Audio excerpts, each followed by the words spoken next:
Hadir. Diana? Hadir. Esti? Hadir. Andriana? Hadir. Ira? Hadir. Ika? Hadir. Iklim? Lisa? Hadir. Niken? Hadir. Wiswa? Hadir. Risma? Hadir. Rizky? Hadir. Sania? Hadir. Oke. Hari ini kan kita akan belajar mengenai puisi. Nah, anak-anak sudah pernah membaca puisi? Kalau membuat puisi ada yang pernah? Belum. Oke, pasti kalian sudah tidak asing lagi terhadap penyair di Indonesia. Itu ada Chairil Anwar, Sutardi Djoko Damono, Djoko Pinurbo, Desrenda, dan penyair lain. Nah, ada yang tahu nggak karya puisi dari Sutardi Djoko Damono? Hujan Bumi. Ya, betul. Tak ada yang lebih tabah dari hujan bulan Juni. Dirahasiakannya rintik rindunya kepada pohon berbunga itu. Tak ada yang lebih bijak dari hujan bulan Juni. Dihapusnya jejak-jejak kakinya yang ragu-ragu di jalan itu. Tak ada yang lebih arif dari hujan bulan Juni. Dibiarkannya yang tak terucapkan diserap akar pohon bunga itu. Oke, lanjut saja ke pemaparan materi.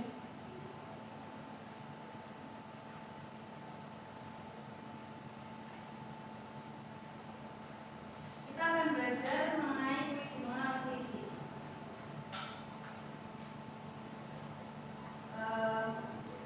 Kita akan mempelajari 8, yaitu pertama pengertian dan istilah, ada tujuan puisi, ada ciri-ciri puisi, ada struktur puisi, ada jenis-jenis puisi, dan unsur-unsur pembangunan puisi.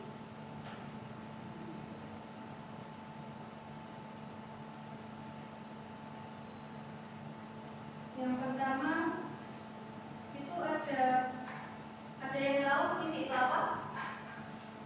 Tidak. Puisi itu suatu teks yang mengungkapkan pikiran atau perasaan dengan mengutamakan keindahan dari kata-kata. Nah, isi puisi mengungkapkan berbagai hal yang ada dalam kepala penulisnya.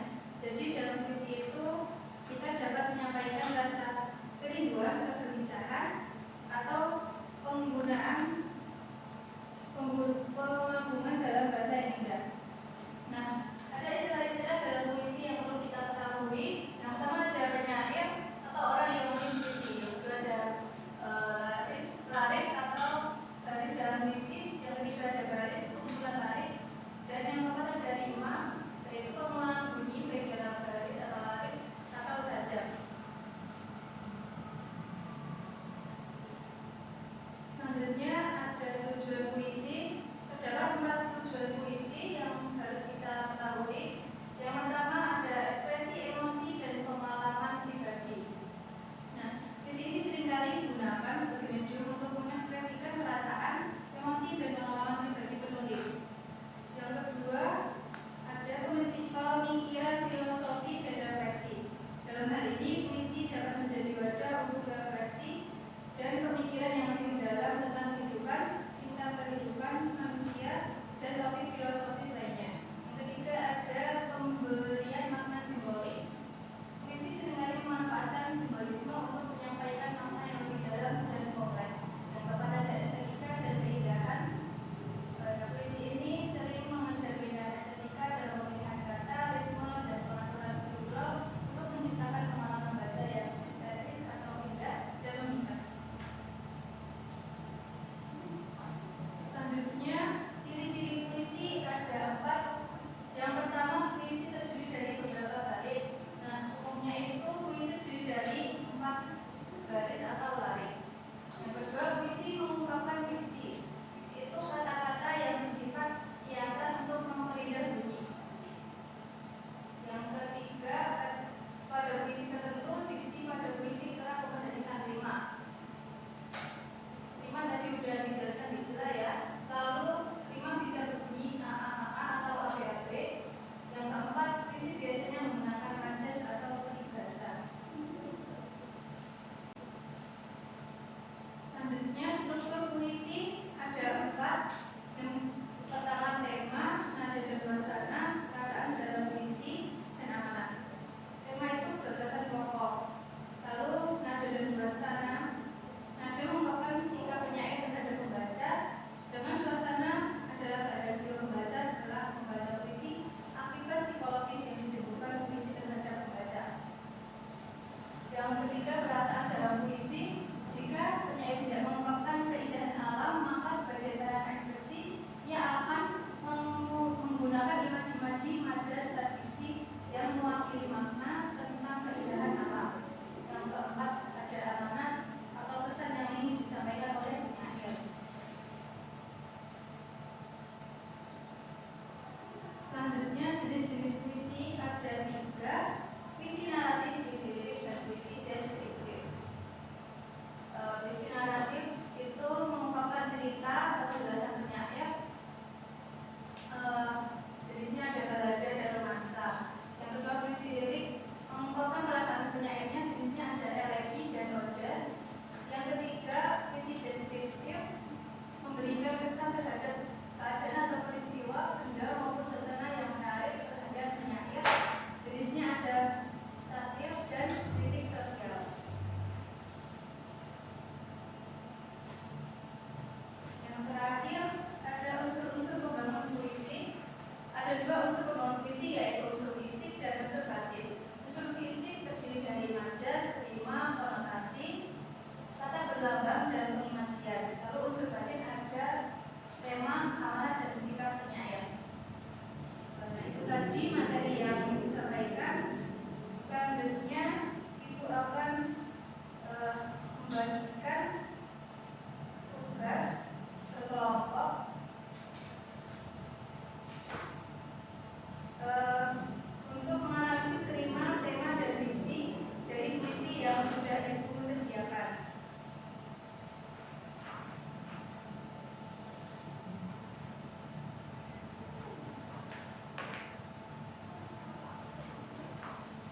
Silakan dicermati. Ibu beri waktu 10 menit ya.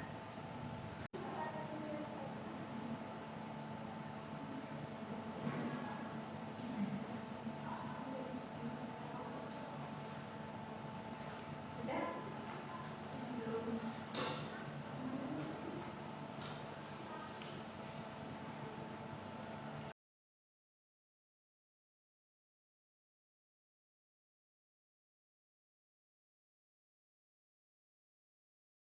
Baik, sudah 10 menit ya. Ada yang berani maju untuk ke depan mewakili kelompoknya? Baik, Mbak Risma boleh maju ke depan.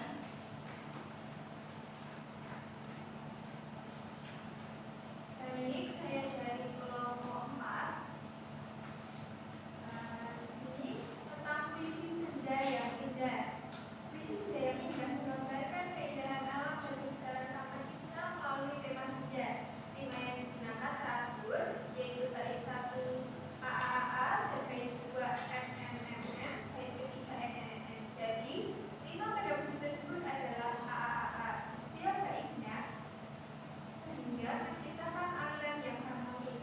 Diksi yang dipilih seperti keemasan, menyebut mesra, dan gradiasi warna, memperkuat visualisasi dan emosi, menghilangkan kedamaian dan juga keindahan.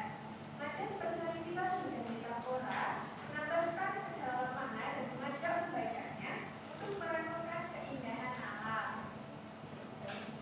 Puisinya tadi berjudul apa? Senja yang indah. Terima kasih Mbak Risma. Beri dulu semuanya. Baik, tadi sudah menyinggung tentang unsur-unsur pembangun puisi.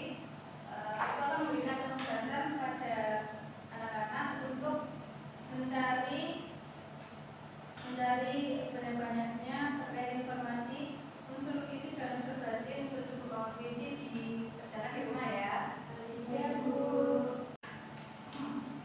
Nah, kita akan merefleksi terkait pembelajaran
Thank you.